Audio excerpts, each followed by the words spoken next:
Good morning, Rockets and Rockettes. This is Rocket Brody bringing you a replay from the first round of TRG's Monotype TERRORMENT. Ooh. This match is between ColeAir and PokemonSlayer05. ColeAir is new to the TRG scene and, as I understand it, new to competitive battling in general. I hope you all will give him a warm welcome. PokemonSlayer05 is a little more experienced with us and will henceforth be referred to as 05 because their name contains too many syllables. Sorry, 05! As a reminder to our viewers, the Terrorment is a Monotype tournament. That means that every Pokemon on an entrance team must share at least one type. Participants were given a palette of 5 randomly selected types to choose from, so neither participant would know what their opponent chose prior to the match. As you can see here, ColeAir's team is a water monotype, while 05's is electric. We'll see if ColeAir can overcome both the type disadvantage and the experience gap in what's sure to be a pitched battle. Cole leads with Tentacruel, possibly a utility setup, as Tentacruel gets access to a range of useful entry hazards. 05 sends out Rotom Wash first. Rotom is usually run as a defensive pivot, but it has a few other good tricks in its wide move pool. Tentacruel drops Toxic Spikes. These may help ColeAir stall its opponent out, especially if he can get down another layer.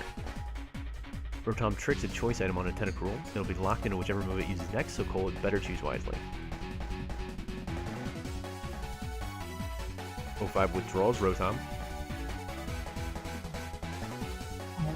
sending out Thunderous T. It's a bit bold sending a sweeper in this early, but they may feel that Tentacruel presents no threat. We'll see if they're correct. Tentacruel uses Rain Dance. I don't know if this is a wise move to lock into, but perhaps ColeAir has a long-term strategy that requires rain. Thunderous sets up a substitute, 05 wisely playing it safe since the opponent has the full range of his team still available. ColeAir doesn't switch out his Tentacruel. Maybe he's trying to sacrifice it in order to get another Pokemon in for free, but he's also wasting rain turns and giving his opponent a free chance to set up. Thunderous continues to boost. Now, with the right coverage moves, it might be ready to rip through its opponent's team. Meanwhile, Tentacruel continues to build zero momentum for ColeAir. This is a common mistake that new players make. ColeAir has committed to leaving in his Tentacruel, and even as his opponent takes wild advantage of his choice, he's not adapting his strategy. We're not yet very far into this game, but 05 already appears to be forming a dominant upper hand.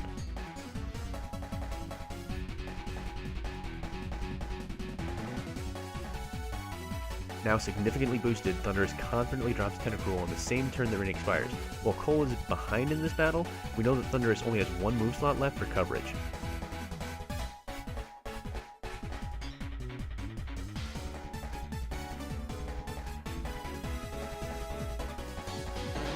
Politoed is switched in, but it may just be a pivot meant to reset rain.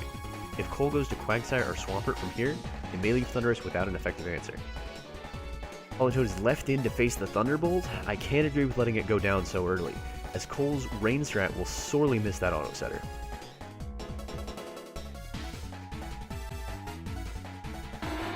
Cole now goes to Quagsire. We'll see what coverage move Thunderous brings to bear against his ground type. Thunderous fires off a hidden power and we can learn a lot from the result. The attack hits neutrally, meaning it's probably ice or maybe flying, but critically not grass. The fact that it only deals 25% damage implies that Quagsire has the Unaware ability, allowing it to ignore Thunderous's many attack boosts and hit back with Aqua Tail, eliminating 05's substitute. Thunderous may be in a dangerous position here, as Quagsire with Recover can sponge those 25% attacks more or less indefinitely. 05 withdraws Thunderous, throwing in Rotom Wash to take another predicted water attack. Quagsire instead uses Stone Edge. Maybe Cole was hiding that one until after he broke his opponent's substitute.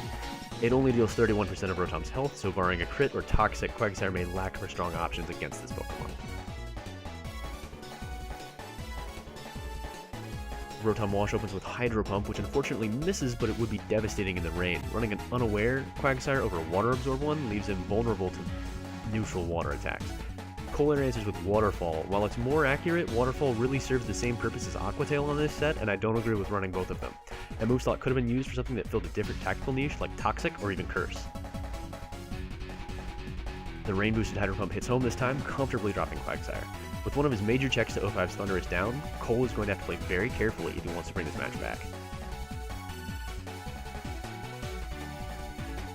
Swampert seems to be his last real ace in the hole, but a cleverly employed Mega Sharpedo could also punch holes in his opponent's very fragile team.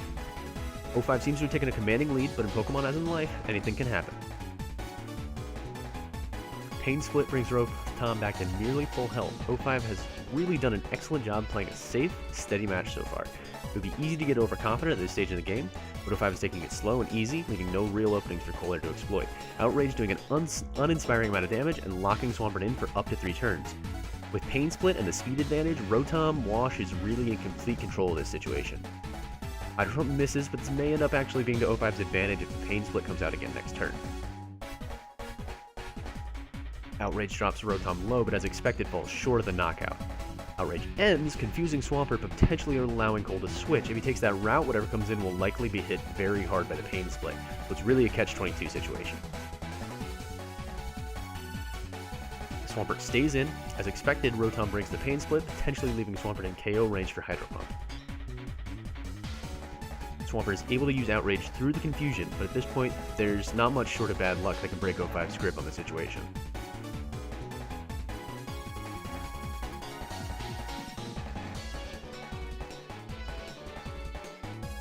But this is Pokemon, and bad luck is the bane of pros and rookies alike. Hydro Pump misses, and Swampert snaps out of confusion at the same time. Rotom Wash will finally drop, breaking O5's perfect game. Will he bring on his sweeper, or continue wearing his opponent down?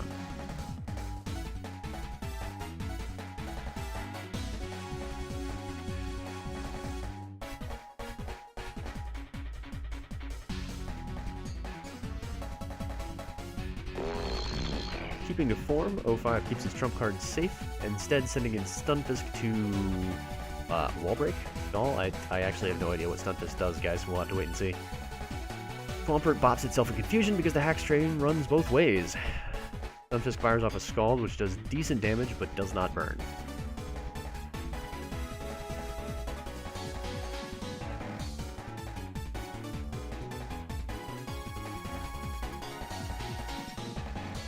Swampert stuck in confusion again.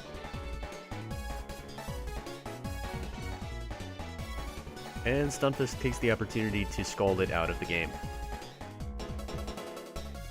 That's an unfortunate turn for Cole, but frankly, Pokemon is a game about risk management, and sometimes these things just happen.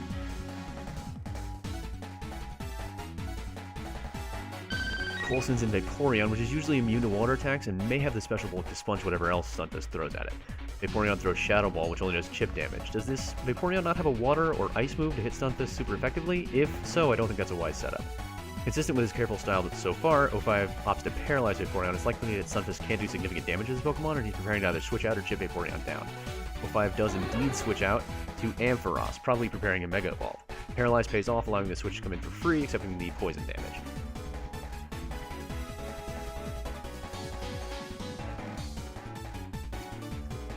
Mega Ampharos comes in, dropping a powerful Thunderbolt. Brings Vaporeon down to just under a third of its health. Vaporeon answers with Surf, which Ampharos now resists due to getting Dragon typing during its Mega Evolve. I've got to ask, where was this Surf earlier when Stunfisk was out? At this point, there's no reason to be keeping surprise moves in reserve. Protect allows an extra turn of leftovers recovery and poison damage, but it won't bring Vaporeon out of Thunderbolt's KO range.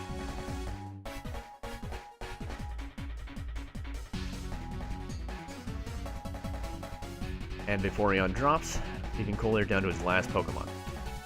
Can Sharpedo pull off the reverse sweep?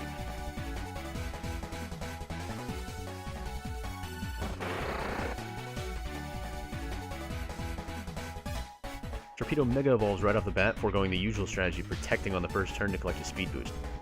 It dives, and while Dive protects it from the counterattack, Ampharos is well within KO range for Sharpedo's Crunch, so I don't know that that was a wise decision.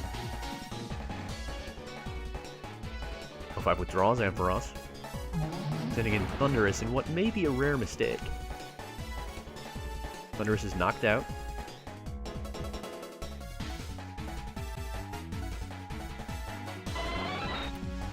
And Jolteon comes in. Without that speed boost, Sharpedo is outsped and knocked out by Jolteon, bringing the battle to a close. So let's go over what happened this match. We saw a clean, controlled game from O5. His team was well balanced, and he consistently made the right moves to keep them healthy and protected. The only real mistake that I saw came in turn 24. By switching his weakened Ampharos out of Dive and allowing Thundurus to be knocked out, he effectively lost 2 Pokemon when he only needed to lose 1. These sorts of unwinnable scenarios give even the best players trouble, and outside of this, O5 gave a dominating performance. Now, let me indulge in something I rarely do and speak directly to one of the match participants. Cole, it may have sounded like I was really harsh on you this game, but for your first competitive match, you did alright. Most rookie players make the exact same mistake that you did. They fail to switch their Pokemon out of bad matchups. The single player game never really teaches you to do this, but it's core to competitive play. Competitive play is all about making switches at the right times. When you expect a Thunderbolt, switch into a ground type. When your Pokemon can't beat the opponent, switch into something that can. Be very careful when deciding to sacrifice a Pokemon, especially early in the match. If you do it too often, you'll find yourself pushed into a situation in which you have no viable responses. That's what happened to you this game. I hope the outcome of this match didn't put you off competitive Pokemon. You built a decent team, albeit with a few odd move choices. And I think if you work on your Switch game, you'll find yourself making progress very rapidly. Good luck to you, and I hope to see you in the next tournament. Well, Rockets and Rockettes, we've reached the end of tonight's program. Thanks for tuning in, and we'll see you next week for more spooky battling in the next round of TRG's Monotype TERRORMENT. Thunderbolt sound, Thunderbolt sound.